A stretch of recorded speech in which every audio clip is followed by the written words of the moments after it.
کہا کہ ایک معمولی سی عورت ہے، رات میں انتقال ہوا تھا، ہم ہی نے غسل دفن وغیرہ جو انتظام کرنا تھا کر کر دفنا دیے۔ تو اللہ کے نبی نے کہا کہ مجھے اس کی خبر پر لے چلو۔ خبر پر گئے اور جا کر نماز جنازہ ادا کی اللہ کے رسول۔ یہ اللہ کے رسول کی خصوصیت ہے، ہر آدمی کے لیے اجازت نہیں ہے۔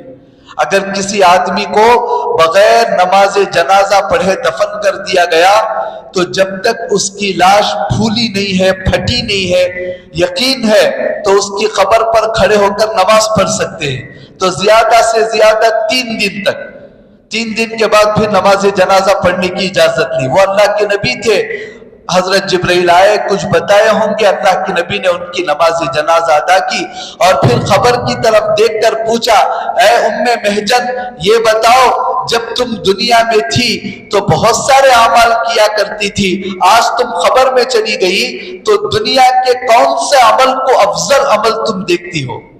صحابہ کرام کو تعجب ہوا، پوچھا اللہ کے رسول کیا آپ کی باتیں یہ ام مہجن سن رہی ہے جبکہ کئی دن پہلے ان کا انتقال ہو گیا، ہم نے خود دفن کیا؟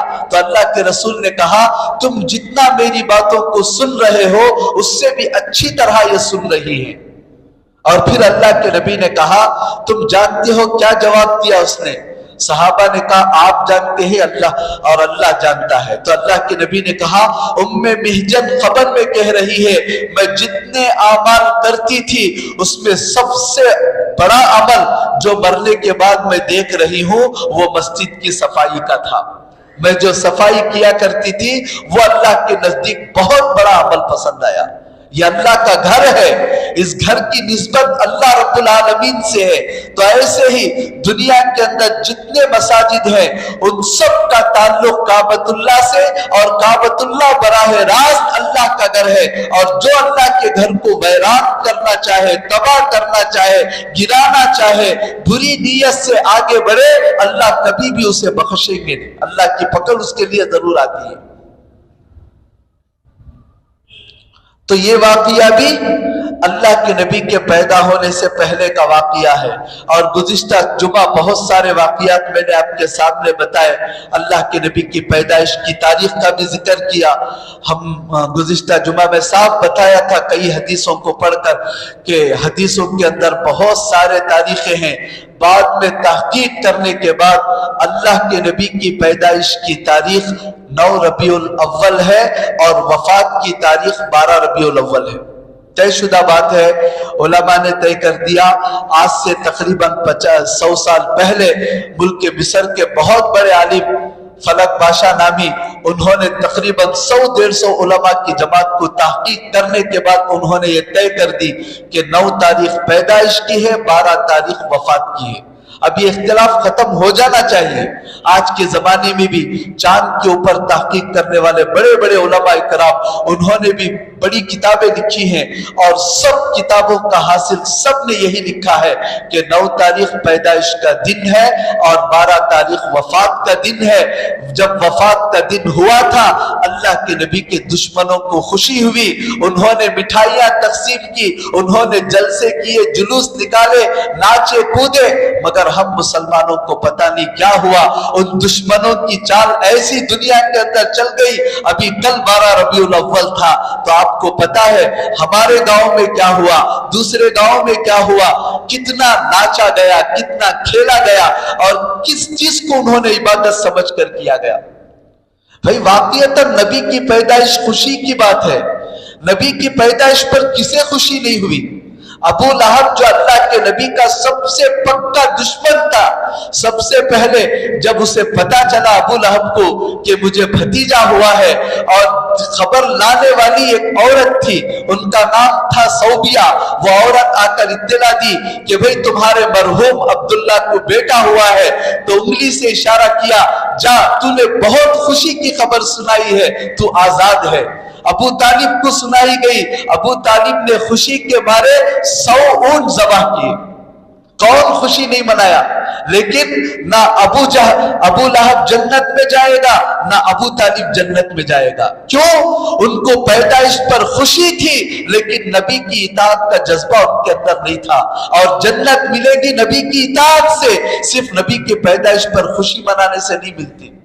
ہماری حالت یہی ہے، خوشی بہت مناتے ہیں، جھنڈیاں لگاتے ہیں، مٹھائی تقسیم کرتے ہیں، لیکن نماز، روزہ، سنتیں، نبی کے اخلاق، نبی کی فکر اس سے بہت دور. تو اس کے اوپر کبھی بھی ہماری نجات نہیں ہو سکتی ہے، یاد رکھ لیں. آگے جب ہمارے نبی پیدا ہوئے تو سب سے پہلے آپ کی ماں بی بی آمینہ نے 7, 8 یا 9 مختلف روایتیں ہیں، اللہ کے نبی کو دودھ پلایا. اس کے بعد اس باندی نے جو ابو لہب نے اشارہ کر کے آزاد کیا تھا، جن کا نام سوبیہ تھا، اس نے دودھ پلایا، انہوں نے دودھ پلایا. اس کے بعد حلیمہ سعدیہ نے آپ کو دودھ پلایا. عربوں کے اندر ایک دستور تھا، عرب حضرات جو ہے 2 باتوں پر بہت زیادہ اہمیت دیتے تھے. ایک تو بچوں کی صحت مند رہنے پر، اور دوسرا اپنے زبان کی حفاظت کے اوپر. ہماری زبان عربی ہے تو عجم سے ہماری زبان خلط ملط نہ ہو، ہماری زبان کے اندر کوئی فرق نہ ہو، وہ اس کا پاس و لحاظ کیا کرتے تھے. اسی لیے عربوں کی عادت تھی کہ اپنے بچوں کو خریوں کے اندر بھیج دیتے تھے، کیونکہ خریوں میں، دیہات میں عربی زبان بالکل موجود تھی.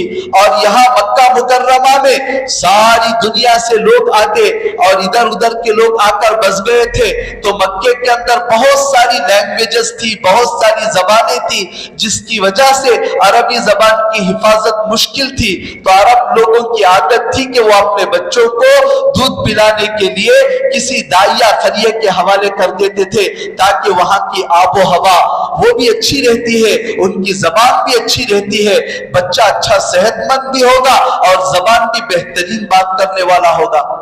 اس لیے سے بچوں کو بھیج دیتے تھے. تو مکے سے قریب ایک قبیلہ ہے طائف سے کچھ آگے، جسے قبیلہ بنو سعد کہتے ہیں. آج بھی اس پورے علاقے کا نام قبیلہ بنو سعد ہی ہے. بہت بڑا گاؤں اب تو بن گیا ہے، اس وقت چھوٹا سا ایک گاؤں تھا. اس گاؤں کے اندر جو ہے بارش بند ہونے کی وجہ سے قحط پڑ گیا.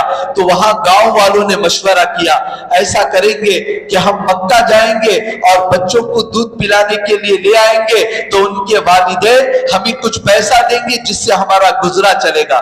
سب مشورہ کر رہے تھے تو اسی مشورے میں ایک عورت آ کر بیٹھی جن کا نام تھا حلیمہ سعدیہ.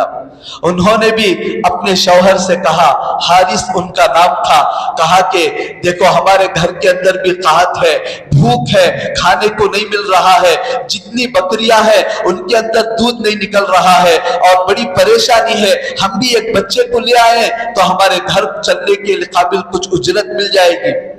شوہر نے ہاں کہا. اب دوسرے دن جب یہ قافلہ نکلا تو اس میں حلیمہ بھی تیار ہوئی. حلیمہ، ان کے شوہر حارث اور ایک دودھ پیتا بچہ تھا حلیمہ کو، اس بچے کا نام تھا عبداللہ. اور حلیمہ کو اور 2 بیٹیاں تھی، ان کا نام تھا، ایک کا نام انیسہ اور ایک کا نام تھا شیما. ان بچیوں کو بکریوں کے حوالے کر کے بکریوں کی نگرانی کرنے کے لیے چھوڑا، اور یہ تینوں یہ گدھی پر سوار ہو گئے اور اونٹنی کو ساتھ میں لیا کہ اس کا دودھ پیتے رہیں گے. مگر حالت یہ تھی کہ ایک قطرہ دودھ اونٹنی کے اندر سے نہیں آتا تھا. اب جب قافلہ چلا تو سب سے زیادہ کمزور اونٹنی حلیمہ سعدیہ کی تھی، اور وہ اونٹنی بیٹھ جاتی. اب قافلے والے انتظار کرتے، حلیمہ کو بلاتے رہتے، حلیمہ جلدی آؤ. اب وہ مارتی، بڑی مشکل سے اٹھتی، تھوڑی دور چل کر پھر بیٹھ جاتی تھی. یہی حالت راستے بھر رہی.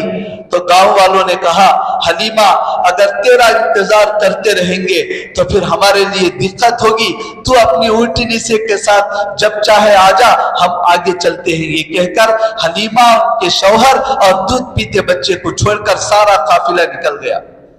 اب جب مکے میں پہنچے، وہاں آواز لگائے کہ دودھ پلانے والی عورتیں آئی ہوئی ہیں. تو جن جن گھروں کے اندر بچے تھے ان کے باپ آتے اور آ کر بچے کو دے کر جاتے. اور کتابوں میں لکھا ہے جتنی عورتیں قبیلے سعد سے آئی ہوئی تھی، ہر عورت کو نبی کو پیش کیا گیا کہ ہمارے گھر میں ایک بچہ ہے. تو وہ عورتیں پوچھتی اچھا اس بچے کا باپ کون ہے؟ کہتی کہ بچے کا باپ انتقال ہو گیا ہے، یتیم بچہ ہے۔ تو ہر عورت یہ کہتی یتیم بچے کو لے کر جائیں گے تو کیا ملے گا، ہم وہ بچہ نہیں چاہیے۔ جتنی عورتیں تھیں ہر ایک سے درخواست کی گئی، لیکن کوئی عورت اللہ کے نبی کو لینے کے لیے تیار نہیں ہوئی۔ بی بی آمینہ زار و خطار رونے لگی اور اپنے مرحوم شوہر کو یاد کرنے لگی، کاش آج اگر اس کا باپ عبداللہ زندہ ہوتا تو کسی عورت کو بلا کر شان و شوکت کے ساتھ میرے بچے کے مقام کے مطابق اجرت دے کر میرے بچے کو بھی کسی عورت کے حوالے کرتا، لیکن میرا بچہ یہ یتیم ہے، کوئی لینے کے لیے تیار نہیں ہوتی۔ دل ٹوٹ گیا بی بی آمینہ کا اپنے بچے کی اس یتیمی کو دیکھ کر۔ لینے والی کسی عورت کو پتہ نہیں چلا کہ یتیم کا مقام کیا ہے۔ یہ جو یتیم ہے کوئی معمولی یتیم نہیں ہے، در یتیم ہے۔ در کہتے ہیں موتی کو، بہت قیمتی موتی تھا، لیکن اللہ کو بھی منظور تھا، اللہ نے طے کر دیا تھا کہ یہ در یتیم کس کے گود کے اندر پلنا ہے۔ اللہ کا ایک نظام تھا، چنانچہ کسی عورت نے ہمارے نبی کو لینے سے انکار کر دیا، یہاں تک کہ سب بچے ختم ہو گئے۔ وہ عورتیں بچے کو لے کر جب مکے سے باہر نکل رہی تھی، اس وقت حلیمہ مکے کے اندر داخل ہو رہی تھی۔ کئی دن کا سفر ہوا تھا۔ بی بی آمینہ اب حلیمہ سعدیہ مکے کے اندر آئی اور تلاش کیا، کوئی بچہ حلیمہ سعدیہ کو نہیں ملا، اور حلیمہ سعدیہ کو بھی کہا گیا ایک بچہ ہے اور اس یتیم بچہ ہے، تو حلیمہ سعدیہ اس کی طرف توجہ نہیں دی۔ مکے کے اندر گھومتی رہی، اچانک پتہ نہیں دل میں کیا آیا، دل میں تو کیا آتا، اللہ نے دل کے اندر ڈال کر اپنے شوہر سے کہا اللہ کی قسم میں تو اس بچے کے پاس جانا چاہتی ہوں، یتیم بچے کے پاس جانا چاہتی ہوں۔ تو شوہر نے کہا چلو یتیم بچہ ہے، باپ سے محروم ہے، اس کو لے لیں گے، شاید اس کی وجہ سے ہمارے گھر برکتیں آ جائیں گی۔ دونوں مشورہ کر کے گئے اور جا کر بی بی آمینہ سے حلیمہ سعدیہ نے کہا میں نے سنا ہے کہ بچہ ہے، بچے کو لینے آئی ہوں۔ تو بی بی آمینہ کا دل ٹوٹ گیا تھا، وہ کہنے لگی تمہیں تو بچے کا لینے کا ارادہ نہیں ہے تو کیا کرو گی، بچے کو دیکھ کر جاؤ یہاں سے۔ حلیمہ سعدیہ نے پوچھا کیوں، کیا ہوا؟ کہا کہ یہ بچہ یتیم ہے۔ حلیمہ سعدیہ نے کہا ہاں اسی یتیم بچے کو لینے کے لیے آئی ہوں۔ تو تب اللہ کے نبی کو انہوں نے دیا ایک ریشمی مخمل کے کپڑے میں، اللہ کے رسول صلی اللہ علیہ وسلم لپٹے ہوئے تھے، اور حلیمہ سعدیہ جب بچے کو لینے کے لیے اپنے قبیلے سے نکلی ہیں تو سیرت کی کتابوں میں لکھا ہے حلیمہ سعدیہ کی حالت یہ تھی، ان کا جو دودھ پیتا بچہ تھا اسے خود دودھ نہیں ملتا تھا، حلیمہ سعدیہ کی چھاتیاں دودھ سے سوکھ گئی تھی، اس میں دودھ نہیں نکلتا تھا، بچہ دودھ نہ ملنے کی وجہ سے بلک بلک کر روتا تھا، اور خود ان میاں بیوی کو پیٹ بھرنے کے لیے کوئی چیز نہیں تھی، ایسے فاقے کی حالت تھی۔ لیکن جب اللہ کے نبی کو اٹھایا اور سینے سے لگایا تو حلیمہ سعدیہ کہتی ہیں مجھے ایسا محسوس ہوا کہ میری دونوں چھاتیاں دودھ سے بھر گئی ہیں، ابھی لیا تھا فوراً برکت محسوس کی، اور بچے کو دودھ پلایا تو اللہ کے رسول صرف دائیں طرف سے پیتے تھے، اور دوسری طرف سے پلانے کی کوشش کرتی تو دوسری طرف نہیں پیتے تھے، بہت کوشش کی نہیں پیے، یہاں تک کہ 2 سال تک بھی صرف دائیں طرف سے اللہ کے نبی پیتے تھے، بائیں طرف سے نہیں پیتے تھے۔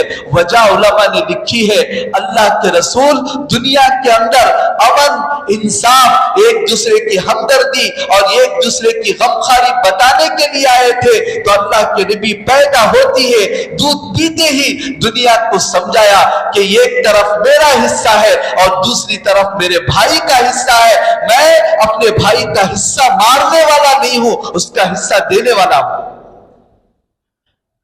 آج ہماری حالت تو بھائی کا حق بھی مار دیے، بہن کا حق بھی مار دیے، سارے گھران کے حق مار کر بھی بالکل اطمینان کے ساتھ بیٹھے ہیں۔ اللہ کے رسول فرماتے ہیں زمین کی ایک بارش بھی ناحق کسی کی دبا لیا، اللہ ساتوں زمین تک اس کو طوق بنا کر گرے کے اندر قیامت کے حشر کے میدان میں لٹکائیں گے۔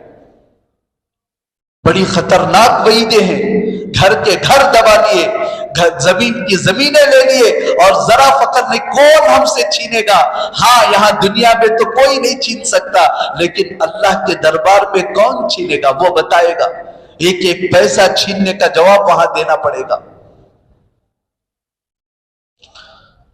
تو بی بی آمینہ اپنے بچے کو حوالے کی حلیمہ سعدیہ کے۔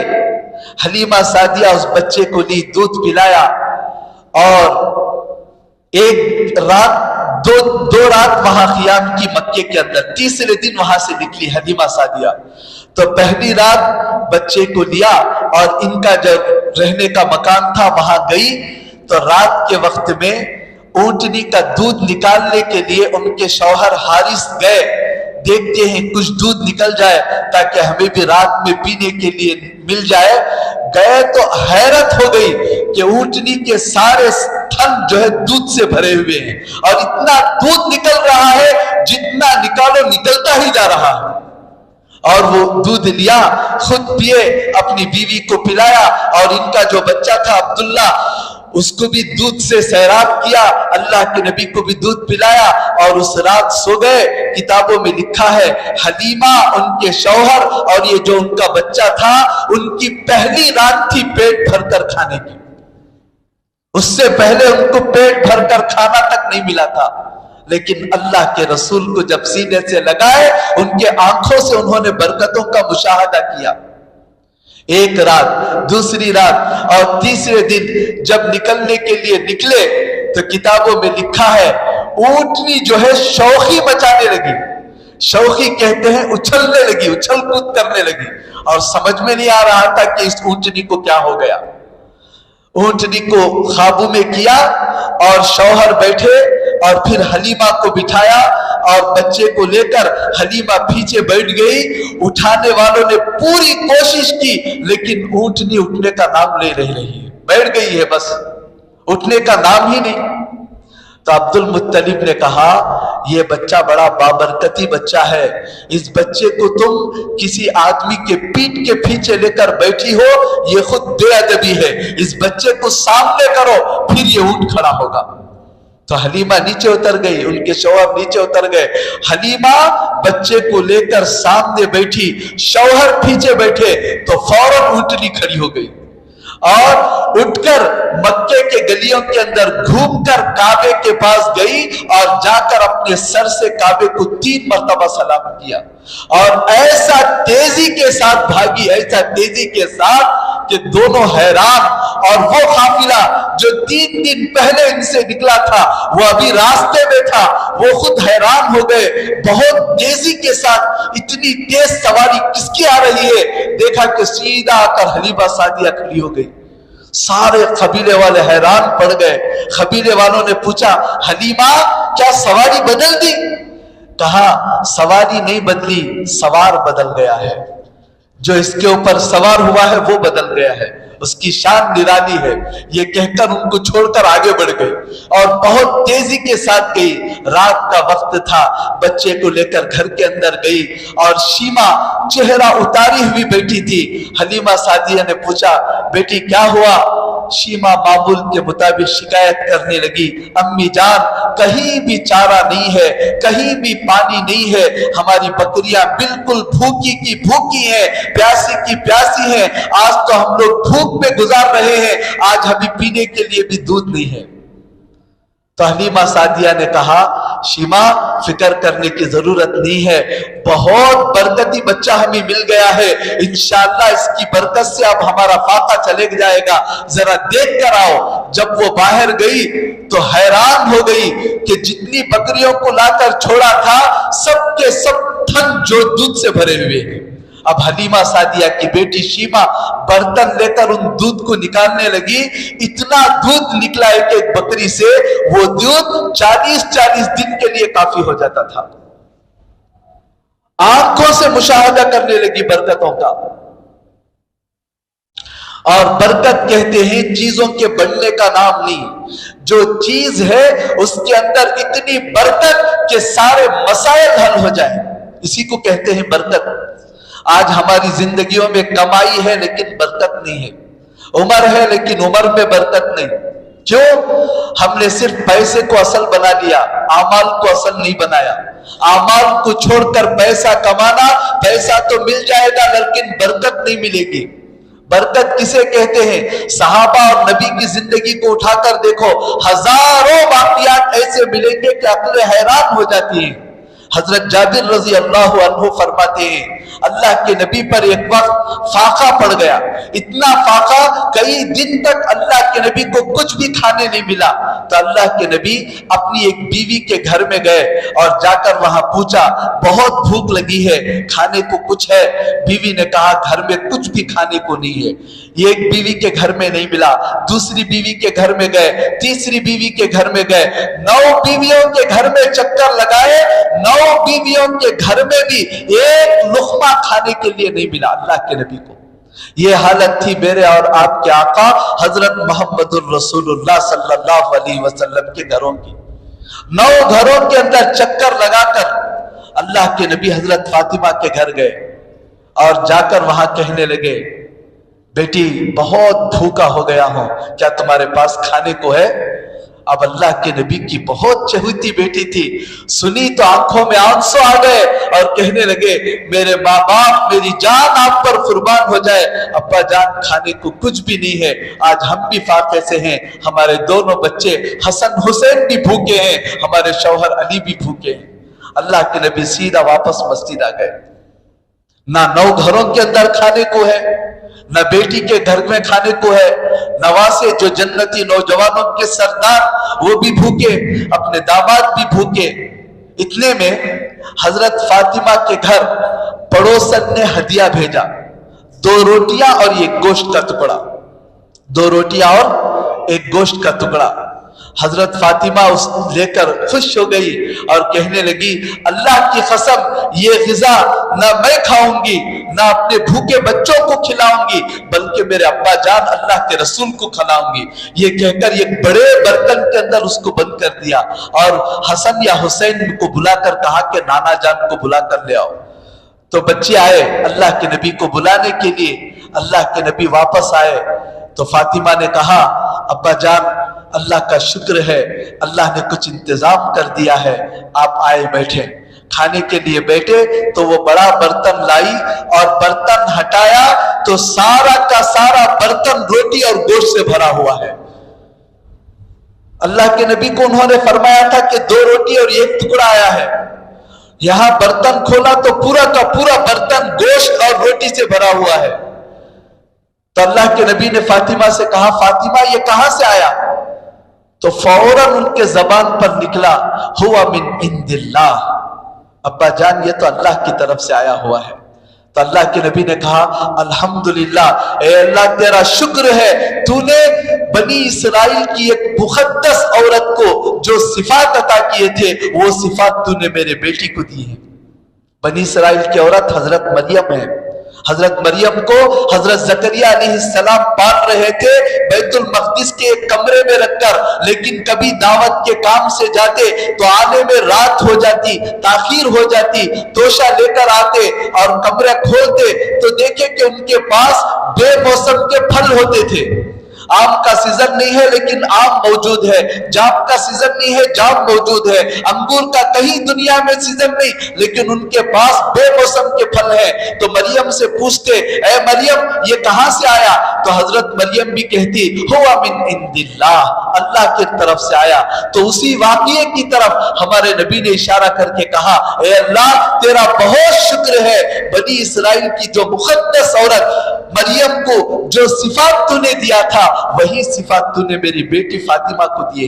انہوں نے بھی یہی کہا، یہ نہیں کہا کہ اللہ کی طرف سے برکت آئی، یہ نہیں کہا کہ تمہاری طرف سے برکت ہو گئی، کہا کہ اللہ کی طرف سے رزق آیا ہے۔ تو اللہ کے نبی فوراً نہیں کھائے، پہلے اپنے نواسوں کو، اپنے داماد کو، سب کو بلایا، ان کو کھلایا اور پھر خوب کھایا، اور پھر کہا کہ اس کھانے کو ازواج مطہرات کے گھر میں دے کر بھیجو، میری تمام بیویاں بھوکی ہیں۔ سب گھروں کے اندر پہنچایا گیا۔ کہا حضرت فاطمہ کے ابا جان اور بھی بچا ہوا ہے، کہا اپنے پڑوسیوں میں تقسیم کر دو۔ جتنے گھر تھے سب تقسیم کر دیا۔ اللہ کے نبی کے گھروں کو گیا، نبی کھائے، بچے کھائے، فاطمہ کھائی، سب کھائی۔ حضرت فاطمہ کہتی ہیں سب ختم ہو گئے تو میں نے برتن نکال کر دیکھا، جتنا تھا ویسے ہی باقی تھا، نہ اس میں سے ایک ٹکڑا کم ہوا، نہ اس میں سے ایک روٹی کم ہوئی۔ اسے کہتے ہیں برکت، اور یہ برکت آتی ہے ایمان والوں کے ساتھ، اور ان ایمان والوں کے ساتھ جن کا تعلق اللہ کے ساتھ مضبوط اور اعمال کے اوپر جڑے ہوئے۔ ہماری حالت لاکھوں کماتے ہیں، شوہر بھی کماتا ہے، بیوی بھی کماتے ہیں، بچے بھی کماتے ہیں، لیکن گھر کے اندر پریشانیاں، مصیبتیں، لاکھوں کما کر بھی 4-5 آدمی کے مسائل نہیں ہوتے۔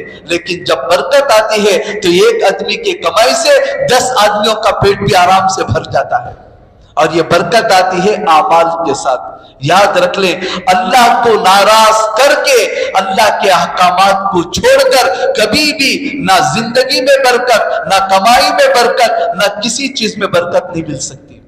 حلیمہ سعدیہ اپنی آنکھوں سے دیکھ لی کتنی برکتیں، سارے کے سارے برتن انہوں نے دودھ سے بھر لیے، اور دوسرے دن جب شیمہ بکریوں کو لے کر چلنے کے لیے جاتی، کتابوں میں لکھا ہے ان کی بکریاں جہاں جاتی تھی خود بخود گھاس اگ جاتی تھی بغیر بارش کے۔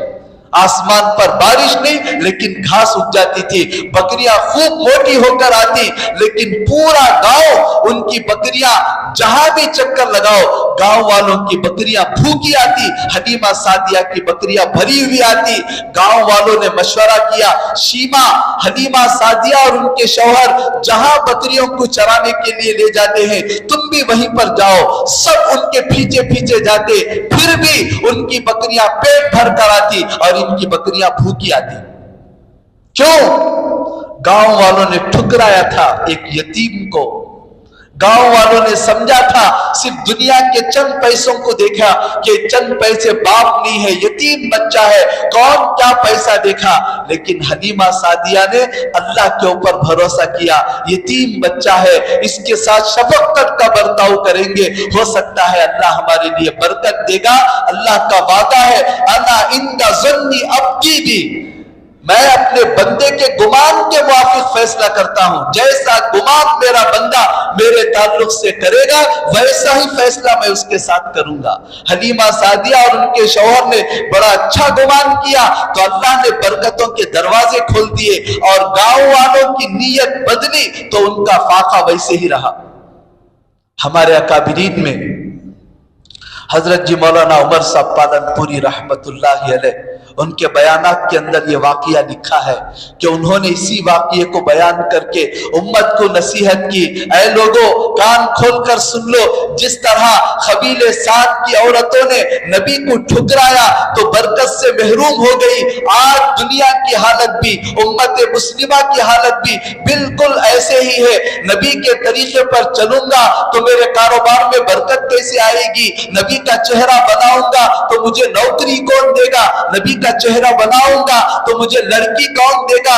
معاشرے میں عزت کیسے ملے گی؟ سنتوں کو چھوڑ کر، نبی کے طریقوں کو توڑ کر غیروں کے طریقوں کے اوپر جو چلتے ہیں وہ ایسے ہی محروم ہوں گے جیسے قبیلے بنو سعد کی عورتیں حلیمہ کے سامنے محروم ہو گئی۔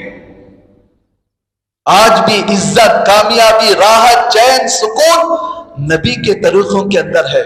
ہم نبی کے طریقوں کو چھوڑ کر، احکامات کو چھوڑ کر غیروں کے طریقوں پر چلیں گے، اللہ کی قسم اللہ ذلیل کر دے گا دنیا کے اندر۔ قسم کھا کر کہہ سکتے ہیں ہماری زبانوں پر یہی بات ہے. ہماری کامیابی اللہ کے حکم اور نبی کے طریقے میں ہے. نبی کے طریقوں کو چھوڑ کر صرف چند لوگوں کو خوش کرنے کے لیے، صرف معاشرے میں عزت کمانے کے لیے غیروں کے رواج رسم اور ان کے طریقوں پر چلیں گے، کبھی بھی نہ عزت، نہ راحت، نہ چین، نہ سکون، نہ کامیابی ملے گی. ذلت ہمارے ساتھ ہو جائے گی. ہمارے ساتھ جتنے حالات ہیں ملک کے اندر، بیرون کے اندر، ان سب کے جتنے بھی وجوہات ہیں، ان میں سے ایک سب سے اہم اور سب سے بڑی وجہ ہمارا تعلق اللہ اور اس کے رسول کے ساتھ جیسا ہونا چاہیے ویسا نہیں ہے. یہی وجہ ہے کہ ہم لوگ آج ذلیل ہو رہے ہیں. آج بھی موقع ہے ہم لوگ اپنے ارادوں کو بدلیں، اپنے نیتوں کو بدلیں، اپنے طریقوں کو بدلیں، نبی اور اللہ کے حکم کے مطابق زندگی گزارنا شروع کر دے. کوئی بعید نہیں ہے ہم اپنی آنکھوں سے ایسی مددیں دیکھیں گے جیسے صحابہ کرام دیکھتے تھے. اللہ کے نبی کے زمانے میں جو برکتیں، جو نصرتیں آئی، انشاءاللہ وہ بھی ہمارے ساتھ آتی ہے. انتم الاعلون ان کنتم مؤمنین، اللہ کا وعدہ ہے اے دنیا میں رہنے والے مسلمانوں، کوئی قوم تمہارے اوپر غالب نہیں آ سکتی، تم ہی غالب رہو گے. لیکن شرط لگا دی، سچے پکے مومن بن کر رہو. مومن نہیں رہو گے پھر ذلت آئے، ذلیل ہوں گے. اس سے پہلے بھی ایک واقعہ میں نے بیان کیا تھا کہ ایک بزرگ سے کسی کافر نے کہا کہ بھائی ایسا معلوم ہوتا ہے قرآن پاک میں اللہ نے تمہارے ساتھ جھوٹا وعدہ کیا ہے. کہا کیا وعدہ کیا ہے؟ اللہ کہتا ہے وَكَانَ حَقًّا عَلَيْنَا نَصْرُ الْمُؤْمِنِينَ، اللہ کہتا ہے ایمان والوں کی مدد کرنا ہمارا حق ہے. انتم الاعلون ان کنتم مؤمنین، تم ہی غالب رہو گے تم اگر مومن ہو. لیکن میں دیکھ رہا ہوں کہ تم مومنوں کے اوپر دوسری قومیں غالب ہیں، تم ذلیل ہے، رسوا ہے. اللہ نے تم سے جو وعدہ کیا ہے وہ جھوٹا وعدہ. تو ان بزرگ نے کہا وعدہ اللہ کا پکا ہے، برحق ہے، بس غلطی ہمارے اندر ہے. اللہ نے جو وعدہ کیا ہے وہ مومنین کے ساتھ ہے.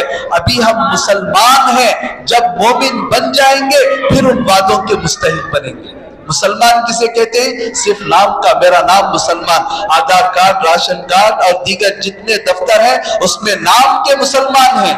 مومن کسے کہتے ہیں؟ 5 وقتہ نمازیں پڑھنے والے کو، نبی کے طریقے پر عمل کرنے والے کو، ہر حکم میں شریعت کے مطابق چلنے والے کو مومن کہتے ہیں. جب یہ مسلمان مومن ہو جائے گا تو پھر اللہ کی مددیں شروع ہو جائیں گی. اللہ سے دعا کریں کہ اللہ ہم سب کو اپنے آپ کو بدلنے کی توفیق عطا فرمائے، سچے پکے مومن بننے کی توفیق عطا فرمائے، نبی کے سنتوں کے مطابق اور نبی کے منشا کے مطابق ہم سب کو زندگی گزارنے کی اللہ توفیق عطا فرمائے. آمین. وآخر دعوانا الحمدللہ رب العالمین.